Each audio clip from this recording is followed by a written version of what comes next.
Бир караганда бул сүрөт реалдуу көрүнөт, бирок чынында андай эмес. Бул сүрөттү радио алып баруучу жана анын командасы жасалма акыл технологиянын жардамы менен жасаган. Алар бул сүрөттү мурдагы президент Дональд Трамптын афро-америкалык колдоочулары жөнүндө окуяга тиркеп, таратып жиберишкен. Андан соң ал сүрөттү миллиондон ашык адам көргөн. Мен фотожурналист эмесмин. Мен ал жерде чындап эмне болуп жатканын сүрөткө тартып жаткан жокмун. Мен болгону окуяны баяндап берем. Мен муну так маалымат деп ырастабайм. Карачы, бул кечеде Дональд Трамп афро-америкалык шайлоочулардын баары менен бирге отурат. Карагылачы, алар аны канчалык жакшы көрүшөт деп айткан жерим жок. Бирок бул ошондой таасир калтырат экен. Эгер ал сүрөт чын эмес экенин билбесеңиз, анда ал Дональд Трамп бул кечеге барып, өзүнүн тарапкерлери менен жолуккан деп ойлойсуз. Бул абдан ишеничтүү көрүнөт. Эгер кимдир бирөөнү Facebook баракчасынан көргөн бир сүрөт анын добуш берүүсүнө таасир этип жатса, анда маселе бул посттун өзүндө эмес, бул ошол адамдын көйгөйү. Мен дагы ондогон жасалма акылдын жардамы менен жасалган афро-америкалык шайлоочулардын сүрөттөрүн таптым. Негизинен алардын көбүндө Дональд Трамптын сүрөттөрү бар экен.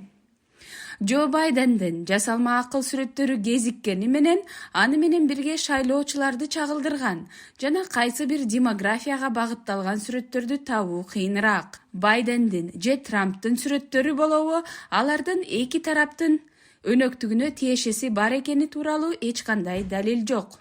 Аларды жасоо оңой экени коркунучтуу. Кимдир бирөө аны менен бөлүшүп жиберсе да кооптуу. Бирок бизди эң чочуткан нерсе бул биздин коомчулукта таасирдүү бирөө, балким социалдык тармакта фолловерлери көп адам же балким рэпер аны менен бөлүшүп жиберсе, анда аны да көп адам көрүп, ал сүрөт өз алдынча чындыкка айланып кетет. Афро-америкалыктардын добушу канчалык маанилүү? Афро-америкалыктардын добушу келе жаткан шайлоодо абдан олуттуу роль ойнойт.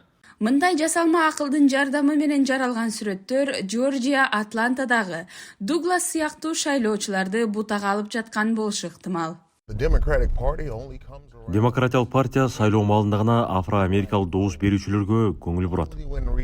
Алар кайра шайлангандан кийинки 4 жылга чейин бизди унутуп коюшат. Ал бул сүрөт чын болгон окуя деп ойлогон. Жалган экенине карабай, бул ага таасир эткен. Трамп менен Байден динозаврлар. Мен бирине да колдоо көрсөткүм келбейт. Мен муну каалабайм. Менин оюмча ал экөө тең жаман адамдар. Бирок балким Дональд Трамп жакшыраак. Бирок мен добушумду андай негизде бергим келбейт. Анткени акыр аягында силер добушту эки жаман адамдын бирине берип жатасыңар.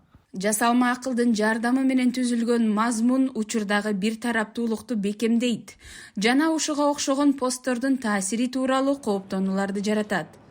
Бирок алар бүтүндөй шайлоону өзгөртө албайт. Анын ордуна алар президенттик жарышта чыңалууну жана ажырымды күчөтүшү мүмкүн.